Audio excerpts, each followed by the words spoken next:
답은 AI 반도체, 또 최대 2차 전지 비교 분석, 2차 전지와 조선 수익의 길, 점상과 함께하는 특별 강연회. QR코드를 인식해 확인해보세요. 네, 글로벌 증시는 미국의 물가지표 발표를 앞두고 숨고르기 양상이 들어갔습니다. 유럽 증시도 마찬가지였는데요. 기존의 상승세를 뒤로하고 일제히 하락으로 마감했습니다. 독일의 닥스 지수부터 종가바로 살펴보시죠. 네, 독일의 닥스 지수는 0.18%, 영국의 FTSE 지수는 0.22%, 프랑스 까크 지수는 0.12% 내렸습니다. 이렇게 유럽 주요국 증시 모두 약보합권 수준에서 거래를 마쳤는데요. 대부분의 섹터들 역시나 일제히 하락으로 마감을 했습니다. 특히 건설이나 자재 쪽이 1% 가까운 하락률을 기록하며 지수 하락을 주도했고요. 다만 자동차 업종은 1.4% 오르며 선방하는 모습이었습니다. 그동안 범유럽 지수는 주간 기준으로는 3%의 오름세를 기록하면서 1월 말 이후 최고의 상승폭을 기록하기도 했는데요. 기업들의 실적 호조 그리고 금리 인하 기대감이 유입됐기 때문입니다. 유럽 주요국 증시 역시나 전날까지는 사상 최고가를 경신하기도 했습니다. 그럼에도 불구하고 간밤에는 쉬어가는 흐름이 이렇게 연출됐던 이유는 결국 미국의 여러 가지 지표 발표를 앞두고 있기 때문인데요. 미국의 PPI, CPI 발표를 앞두고 있고 연준 인사들의 발언 또한 예정되어 있습니다. 네, 유로존의 일정도 함께 살펴보겠습니다. 주 후반에는 유로존의 4월 CPI 그리고 1분기 GDP 성장률이 발표됩니다. 네, 다음으로는 국제 유가 넘어가 보겠습니다. 네, 국제 유가는 중국의 경제 지표가 발표되며 1% 상승률을 기록을 했습니다. 시세부터 바로 살펴보겠습니다. 1.08% 오른 78달러 선에서 현재 거래가 되고 있는데요. 주말 사이 나온 중국들의 경제 지표 살펴보겠습니다. 네, 4월의 소비자 물가는 3개월 연속 상승했고요. 생산자 물가는 하락폭을 키워나가면서 내수 개선에 대한 기대감이 유입되고 있습니다. 이렇게 중국 경기가 회복될 것이라는 것이 지표로 확인이 되면서 원유 수요는 증가할 것으로 전망되고 있는데요. 그와 반면에 이제 공급은 점점 타이트해지고 있습니다. 이번에는 캐나다에서 산불이 났습니다. 이에 따라서 공급망에 차질을 빚을 수 있다는 우려가 나오고 있고요. 그와 더불어서 오펙 플러스에서 하반기까지 감산을 연장할 것이라는 전망이 나오면서 유가에 상방 압력으로 작용을 했습니다.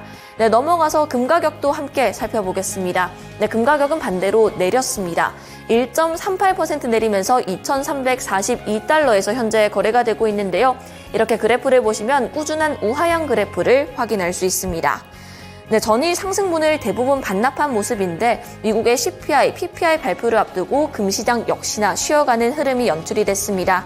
은 가격 역시나 약보합권 수준에서 소폭 하락하는 모습을 보이고 있습니다. 네, 이렇게 유럽 주요국 증시부터 원자재 가격 마감 상황까지 함께 짚어봤습니다. 이렇게 글로벌 증시가 여러 가지 지표 발표를 앞두고 있는 상황인데요. 앞으로 미국 증시 어떻게 흘러갔는지 SH인베스트먼트 김선영 연구원 통해서 알아보도록 하겠습니다. 네, 연구원님 안녕하세요. 예, 안녕하십니까. 네, 간밤 뉴욕 증시는 어떻게 흘러갔을까요? 예, 인플레이션 지표 관련 관망세와 미임 주식 열풍이 팽팽히 맞서면서 오늘 미국 증시는 혼조 양상을 보였고 지수별로는 다우 지수가 0.2% 하락해 9일 만에 하락 반전됐으며 S&P 500 역시 0.02% 소폭 하락했던 반면 나스닥은 0.29%, 러셀 2000은 0.1%의 오름세를 나타냈습니다. 내일 개장 전 발표되는 4월 생산자 물가지수인 PPI, 15일 개장 전 발표되는 CPI 결과에 투자자들은 조심스러운 관망세를 보이고 있는데요. 시장은 상승률이 전달 대비 소폭 감소할 것으로 예상은 하고 있지만 만일 예상보다 높을 경우 연준의 금리 인하 기대감도 크게 감소할 것으로 예상되는 가운데 4월 CPI 시장 예상치는 전달 대비 0.4%, 전년 대비 3.4%의 상승이며 근원 CPI의 경우 전망치는 전달 대비 0.3%, 전년 대비 3.6%의 상승입니다. 한편 게임스톱, AMC 엔터테인먼트의 주가가 폭등하는 등 밈 주식 열풍이 다시 불면서 오늘 나스닥 지수를 견인했고 영국 반도체 설계 업체인 암홀딩스가 첫 인공지능 칩을 개발해 내년에 출시할 계획이라는 보도로 오늘 7.6% 급등하고 새로운 칩 공정을 계획하고 있다는 소식으로 인텔이 2.2% 반등하면서 반도체와 AI 관련 업종의 상승을 주도한 하루였습니다. 업종별로는 소매, IT, 운송, 부동산 업종 등이 상승했던 반면 건설, 필수 소비재, 제조, 에너지, 금융, 헬스케어가 약세를 보였고 벤치마크인 10년 만기 국채금리는 전일 대비 하락한 4.481%, 달러 인덱스는 0.1%의 약세를 보였습니다. 팬데믹 기간 중 밈스톡 열풍을 일으켰던 인물 중 하나인 로어링 키티, 키스길이 돌아왔다는 뉴스로 오늘 게임스탑의 주가가 74%, AMC는 78%의 폭등세를 보였습니다. 밈스톡 현상의 주역 중 하나였던 키스길은 자신의 트위터 계정에서 3년 만에 처음으로 게시물을 올렸고 그가 게시물을 올린 후 레딧의 게임스탑 게시판과 X에는 많은 사용자들이 그의 컴백을 환영하는 게시물을 올리고 있는데요. 그는 과거 밈스톡의 엄청난 변동성을 조사하는 미국 하원 금융서비스위원회 증언을 통해 자신은 고양이가 아니라고 선언한 것으로 유명합니다. 블룸버그 통신은 최근 주가 상승을 견인하는 명확한 촉매제가 없는 상황에서 이제 게임스탑에 다시 소매 투자자들이 몰리고 있다면서 지난주 게임스탑에 대한 유입액은 총 1,200만 달러를 기록했고 게임스탑의 옵션 활동 역시 폭증하고 있다면서 S&P 캐피탈에 따르면 게임스탑 발행 주식에 대한 공매도 비율은 현재 21%이며 이것은 2021년 최고치였던 140%보다 훨씬 낮은 수준이라면서 팩트셋에 따르면 게임스탑의 회장 겸 CEO인 라이언 코엔의 RC 벤처스는 게임스탑 지분의 약 12%를 소유하고 있다고 전하고 있습니다. 지속적인 미국의 높은 주거 임대료가 연준의 기준금리 인하에 걸림돌이 될 수 있다는 분석입니다. 실제 임대료가 떨어지더라도 연준이 금리를 인하하기 위해 살피는 지표에 반영되는 시차가 길어진다는 점이 문제라는 건데요. 월스트리트저널지는 주택시장의 과열 양상의 경기가 식지 않고 있고 이로 인해 금리 인하의 근거가 약화되고 있다며 최근 몇 년간 인플레이션에서 주택이 큰 역할을 한 이유는 주택 가격이 워낙 많이 상승했고 그 비중이 크기 때문이라며 주택은 CPI에서 3분의 1, 연준이 선호하는 PCE 물가지수에서는 약 6분의 1에 해당한다고 지적하면서 최근 주택시장 상황을 고려할 때 연준의 금리 기대가 실현되지 않을 수 있다고 경고하고 있습니다. 인플레이션이 연준의 목표인 2%대로 내려오려면 비주택 서비스 인플레이션은 현재 3.5에서 3% 미만으로 주택은 5.8에서 약 3.5%로 하락해야 한다며 높아진 주택담보대출 금리 탓에 주택 임차인들이 주택을 구매하지 않고 기존 계약을 갱신하고 있다면서 이것은 신규 임대 계약이 물가지표에 반영되는 시간을 지연시킬 수 있다고 지적하고 있습니다. 클라우드 및 AI 인프라 구축을 위해 40억 유로를 투자해 프랑스의 데이터 센터를 건립한다고 밝힌 마이크로소프트의 주가가 오늘 0.2% 하락해 413달러 72센트의 거래를 마쳤습니다. 마이크로소프트는 파리와 마르세유에 기존 데이터 센터를 확장하는 한편 프랑스 동부에는 새로운 데이터 센터를 짓기로 했는데요. 아울러 2027년까지 약 100만 명을 교육시키고 2,500개 스타트업을 지원할 계획이며 앞서 마이크로소프트는 올해 초 프랑스 스타트업인 미스트랄 AI에 1,500만 유로를 투자한다고 밝힌 바 있었습니다. 마지막으로 내일은 연방노동부의 4월 생산자 물가지수인 PPI가 발표되며 시장 예상은 전달 대비 0.3%의 상승이고 이어 전미 자영업 연맹의 4월 소기업 경기 낙관 지수가 발표되고 다우지수의 구성 종목인 홈디포를 시작으로 알리바바, 잭인더박스, IHS 홀딩스, 인터내셔널 게임 테크놀로지, 선라이프, 라이언스게이트 엔터테인먼트, 부트반 홀딩스, 캐피탈 사우스웨스트 코퍼레이션, 넥스트 트래커, 온홀딩, C 리미티드, 스미스 더글러스 홈스, 그리고 DHT 홀딩스가 지난 분기 실적을 발표합니다. 네, 여러 가지 실적 발표 일정들까지 함께 짚어봤습니다. 오늘 말씀 고맙습니다. 네, 감사합니다. 네, 간밤 뉴욕 증시 3대 지수는 혼조세로 거래를 마쳤습니다. 이어서 어제장 국내 증시 마감 상황도 살펴봐야겠죠. 시장 자체는 지지부진한 흐름이 나타났지만 개별 퇴마주 장세들이 펼쳐졌습니다. 코스피 종가부터 바로 살펴보시죠. 네, 코스피는 0.02% 내린 2,727선에서 거래를 마쳐왔고요. 약보합권 수준이었습니다. 코스닥은 1.13% 밀린 854선에서 마무리가 됐습니다. 네, 이렇게 대형주들을 중심으로 하락세가 펼쳐졌는데 미국 시장의 하방을 지지해줬던 반도체가 우리 시장에서는 삼성전자의 약세에 지수는 상승하지 못했습니다. 그리고 장중 외국인의 변동성이 특히나 컸던 하루였는데요. 수급도 바로 함께 살펴보겠습니다.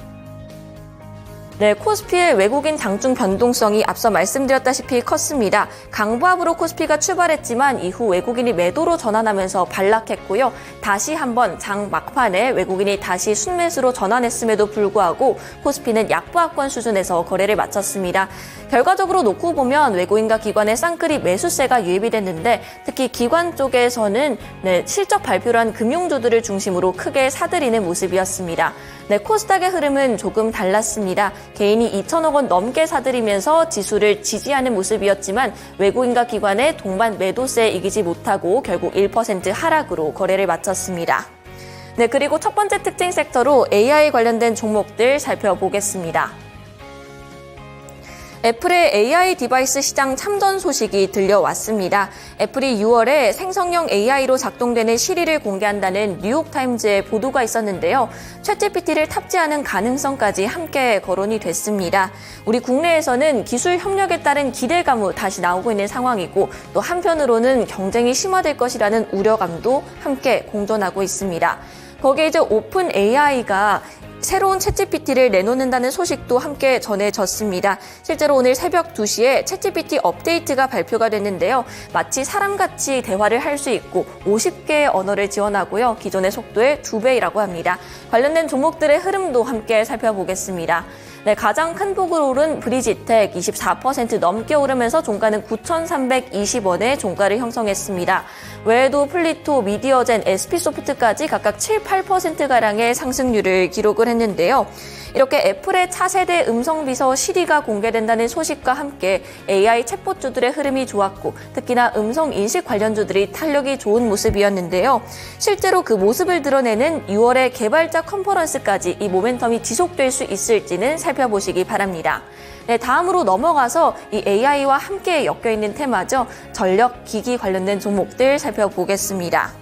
네, 이 AI 호재를 그대로 바라가는 모습이고요. 실제로 마크 저커버그가 AI 성장은 이제 전력이 좌지우지한다라는 발언까지 내놨습니다. 종목들 보면서 조금 더 자세하게 짚어보겠습니다. 네, KB메탈이 상한가에 진입을 했습니다. 29.84% 오르면서 종가는 3,285원이었습니다. 그리고 구리의 대표 종목들로 꼽히는 이구산업, 풍산 같은 종목들 13% 각각 3% 오르면서 신고가를 경신하기도 했고요. 그리고 전선 관련된 종목들은 최근 한두 달간 급등세를 보이기도 했습니다. 그리고 이 비철금속 관련된 종목들 중에서는 구리 가격이 $10,000를 이제 고지에 앞두고 있다는 소식과 함께 큰 폭으로 올랐는데요. 시간의 거래에서는 알루미늄 관련된 종목들이 특히나 눈에 띄었습니다. 내일 바이든 대통령이 중국 관세 관련 발표 일정이 있어서 선반영된 것으로 풀이가 되고요. 이렇게 시초가에는 갭상승이 예상이 되는 상황인데 이후에도 그 시세를 잘 유지할 수 있을지 살펴보시기 바랍니다. 그리고 간밤에도 마이크로소프트와 아마존이 프랑스에 대규모 투자를 한다는 소식도 함께 전해졌습니다. AI와 클라우드 부문에 큰 돈을 투자를 하겠다는 건데요. 이렇게 규모가 커질수록 전력 수요는 늘어날 수밖에 없습니다. 앞으로 이 관련 종목들의 흐름 계속해서 살펴보시기 바랍니다. 네, 마지막 테마도 함께 살펴보시죠. 네, 마지막 테마는 조선주로 준비를 했습니다. 네, 조선주의 업황에 대한 이야기가 최근 계속해서 나오고 있습니다. 신조선가 지수 185 유지하고 있고요. 컨테이너 운임 지수도 1년 8개월 만에 최고치를 경신했습니다. 여기에 이제 미중 갈등의 반사 수혜를 얻을 수 있을 것이란 기대감도 나오고 있는데 미국 대선을 앞두고 바이든 대통령이 계속해서 중국을 압박하는 모습이죠. 이번에는 전기차에도 관세를 부과하겠다는 이야기가 나왔는데 거기에 중국의 조선 해양산업에 조사를 착수했다는 소식도 함께 전해졌습니다. 개별 종목들의 호재성 이슈들까지 함께 더해졌는데요. 종목들 보면서 자세하게 보겠습니다. 네, HT 현대중공업 가장 큰 폭으로 올랐습니다. 5% 넘게 오르면서 143,500원의 종가를 형성했습니다. 그리고 이 대부분의 종목들이 계속해서 수주나 계약 관련된 소식들을 꾸준히 전해오고 있는데요. HT 한국조선해양과 삼성중공업은 이날 신고가를 경신하기도 했습니다. 그리고 이 조선주의 온기가 이제는 기자재 쪽으로도 퍼져나가는 모습입니다. 관련된 종목들 바로 넘어가서 보겠습니다. 네, KSP가 15% 넘게 올랐습니다. 네, 그리고 오리엔탈 전공은 7%, HT 현대마린솔루션도 7%가량의 상승률을 기록했는데요. 이 KSP에 대한 이야기부터 함께 해보겠습니다. 오랜만에 이렇게 큰 거래량이 동반되면서 급등세가 연출됐고 52주 신고가를 경신했는데요. 하반기부터 증설 효과를 받을 수 있다는 분석이 나오고 있습니다. 그리고 어제장 HT 현대마린솔루션의 이야기를 빼놓을 수가 없을 것 같습니다. 어제장 종가는 19만 3,400원으로 이제 20만 원을 코앞에 두고 있는 상황인데요. 네, 코스피 시총 50위 안에 안착을 했습니다. 지금부터 주가 15거래일 연속 유지를 하면 코스피 200의 특례 편입이 가능하기 때문에 이런 수급적 모멘텀도 함께 체크해보시면 좋을 것 같습니다. 어제장 특징 섹터 3가지 모두 알아봤습니다. 글로벌 시황 마감 전해드렸습니다.